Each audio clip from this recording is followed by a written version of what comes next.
बिस्मिल्लाहिर्रहमानिर्रहीम। अस्सलाम वालेकुम। लाइफ स्किल्स के साथ अहमद हमाद, और किताबों के तारुफ़ के सिलसिले में अगली किताब बेहद दिलचस्प किताब है। और क्यों दिलचस्प है? इसलिए कि ये किताब है दानिश व बीनिश पे, यानी विज़डम पे। तो जनाब ये किताब है दानिश मशरिक। इसको ज़रा अगर आप प्लीज़ दिखा दें, इसका टाइटल। ये किताब दानिश मशरिक है। मशरिक में, हमारे ईस्ट में जितने भी बड़े बड़े लोग, सोचने वाले लोग पैदा हुए, उनके फ़िलासफ़ीज़, उनके ख़यालात और उनके कारनामों पे मबनी एक बेहतरीन डॉक्यूमेंट है।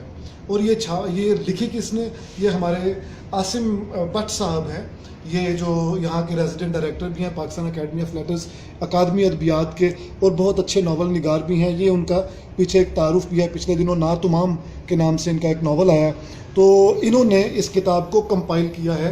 ये ख़ुद भी फ़लसफ़े के तालिब इल्म रहे, और इसी वजह से उन्होंने फ़लसफ़े के मौजू पे ये वाली किताब लिखी है।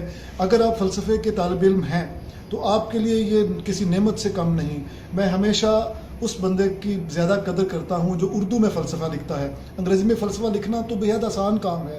अंग्रेज़ी हम लाजमी सीखते हैं, हमारी ज़ुबान है, यानी हमारी ज़ुबान पंजाबी और उर्दू है, लेकिन अंग्रेज़ी लाजमी ज़ुबान है, हम सीखते हैं। सो हम अंग्रेज़ी बोल भी लेते हैं, अंग्रेज़ी पढ़ भी लेते हैं और अंग्रेज़ी लिख भी लेते हैं। तो अंग्रेज़ी में फ़लसफ़ा लिखना कोई बहुत बड़ा कारनामा या मार्का नहीं है। मेरा यही इख्तलाफ हमारी पाकिस्तान की बेशुमार जामियात के साथ है कि जो लोग अंग्रेज़ी में अपना इल्म प्रोड्यूस कर रहे हैं, फॉर गॉड से, खुदा के लिए आप अंग्रेज़ी में इल्म तो प्रोड्यूस ना करें, इल्म तो पैदा ना करें, इल्म पैदा करें अपनी ज़ुबान में। तो इन्होंने क्या किया कि अपनी ज़ुबान में इल्म पैदा तो नहीं किया, लेकिन जो पैदाशुदा इल्म है उसको डॉक्यूमेंट कर दिया।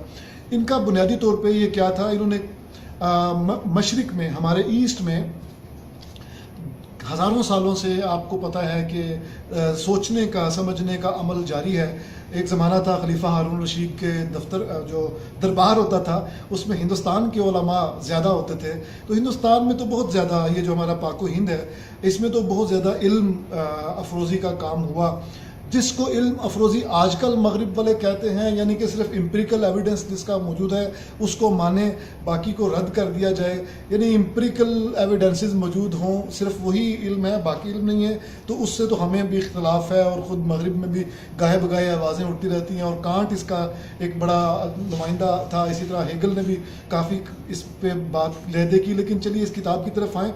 इसमें उसने क्या किया, आसिम भट्ट साहब ने मशरिक के जितने भी मज़ाहिब हैं उनके बानियों का तारुफ करवाया। मसलन महावीर का तारुफ है इसमें, मसलन महात्मा गौतम बुद्ध का तारुफ है इसमें, मसलन गुरु नानक का तारुफ है, और उनकी तारुफ ही नहीं है बल्कि उनकी तालीमात का एसेंस भी मौजूद है।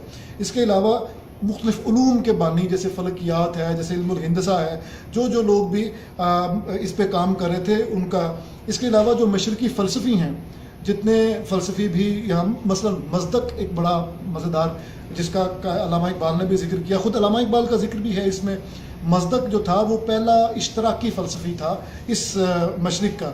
इसमें उन्होंने ईरान और अरब भी शामिल किया हुआ है, सिर्फ हिंदुस्तान नहीं है, ठीक है जी। इसके अलावा शायर हैं बड़े बड़े, जिसमें मौलाना रूम है, सादी है, हाफिज़ है, ये सब हमारे मशरिक के लोग हैं। इसके अलावा बड़े बड़े सियासतदान, जिसमें जिन्ना साहब भी हैं, और भी बहुत सारे, कन्फ्यूशस जो कि बहुत बड़े फ़लसफ़ी थे, और उनको फिर बाद में उनके मानने वालों ने पैगंबर तक का दर्जा दिया। तो मुझे ये किताब ज़ाती तौर पे बहुत ज़्यादा पसंद आई। मतलब हम्मुराबी, जिसने दुनिया का पहला रिटन कॉन्स्टिट्यूशन दिया, उसका जिक्र है। और अगर आप ये ज़रा सा दिखा दीजिए कि इस फहरिस्त में बहुत सारे लोग, जैसे मैंने जिक्र किया, बहुत सारे लोग हैं। उसके बाद ये देखिए, मुसलमान फ़लसफ़ियों की एक तवील, और अमीर खुसरो जो तूतिए हिंद थे उनका जिक्र है, दारा शिको सादी का, उमर ख़याम, उनके बारे में बड़ी दिलचस्प मालूमात हैं। इस किताब के मुताबिक उमर ख़याम जो है वो, उनका ये ख्याल था कि मुझे जो है ना, लोग रियाज़ीदान नहीं मानते, शायर मानते हैं।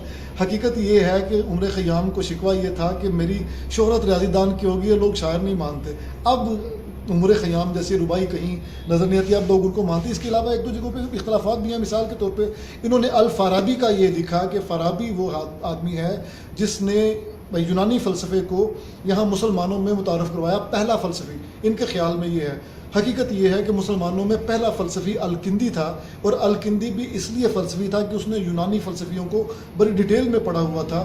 اور فلسفے کا ایک خاص طریقہ کار ہوتا ہے، جیسے سائنٹیفک میتھڈ ہوتا ہے اس طرح فلسفے کا ایک طریقہ کار ہوتا ہے. فلسفہ کرنے کا ایک طریقہ ہوتا ہے، فلسفہ لکھنے کا ایک طریقہ ہوتا ہے، یعنی حقیقت تک پہنچنے کا ایک طریقہ ہوتا ہے، انڈکٹیو یا ڈیڈکٹیو، انڈکشن یا ڈیڈکشن. تو یہ ساری تو اس نے وہاں سے سیکھی الکندی نے، اور الکندی نے ہی انٹروڈیوس کروایا. سو ہمارے خیال میں یہ، اور ہمارے علم میں ہم نے جو کتابیں پڑھی ہیں ایم اے فلسفہ کے دوران، اس میں الکندی ہی کو first philosopher of the Muslim world وہ کہا جاتا ہے. فارابی ایک بہت بڑا آدمی تھا، اس میں کوئی شک نہیں، لیکن فارابی کا ذکر اس حوالے سے نامناسب ہے. بہرحال اس کے باوجود کہ چھوٹے موٹے کے اختلاف تو آپ کو کس کتاب سے نہیں ہوتے، اور اختلاف صحت مندی کی علامت ہے. ہمارے خیال میں یہ کتاب ہر اس آدمی کو پڑھنی چاہیے جس کو فکر و فلسفے سے، جس کو سوچنے سمجھنے سے محبت ہے، اور جس کو جو ہے نا حضرت علامہ مشرق کے بارے میں، حضرت علامہ اقبال مشرق کے بارے میں بہت زیادہ جو ہے نا بڑے فخر سے بیان کیا کرتے تھے کہ یہاں پہ زندگی ہے، ابھی بھی زندگی ہے، تو یہاں پہ آئیے. اور یہ وہ، تو یہ کتاب وجہ بیان کرے گی کہ کیوں ہمیں مشرقی ہونے پہ فخر کرنا چاہیے. ایک بات صرف میں عرض کرتا چلوں اس کتاب پہ، اس کے بعد ختم کرتے ہیں، کہ عاصم بٹ صاحب ناول نگار ہیں. He is a story teller. He knows how to tell a story in a very interesting way. تو اگر اس کتاب کو وہ ایک اچھی اسٹوری کی شکل میں لکھ دیتے، بھلے یا اسلوب ہر فلسفی کے بارے میں ہسٹوریکل ہوتا، یا جس طرح بڑی مشہور کتاب ہے اس کی صوفی کی دنیا، ناول کی صورت میں اس نے تمام فلسفیوں کا ذکر کر دیا، اس صورت میں کر دیتے تو یہ کہیں زیادہ دلچسپ ہو جاتی. اس وقت یہ ہے کہ علم دوست لوگوں کے لیے تو بڑی دلچسپ ہے، لیکن میرے جیسے عام طالب علم کے لیے شاید یہ اتنی زیادہ دلچسپ کتاب نہ ہو. تو جناب اتنے سے اس تعارف کی کتاب کے بعد، اس کتاب کے تعارف کے بعد لائف سکلز سے ہمیں اجازت دیجیے. انشاءاللہ اگلے سیشن میں ایک نئی کتاب کے ساتھ حاضر ہوں گے، اور آپ کو بتاتا چلوں کہ اگلی کتاب شاعری پہ ہوگی. تو تب تک کے لیے اجازت دیجیے. خدا حافظ.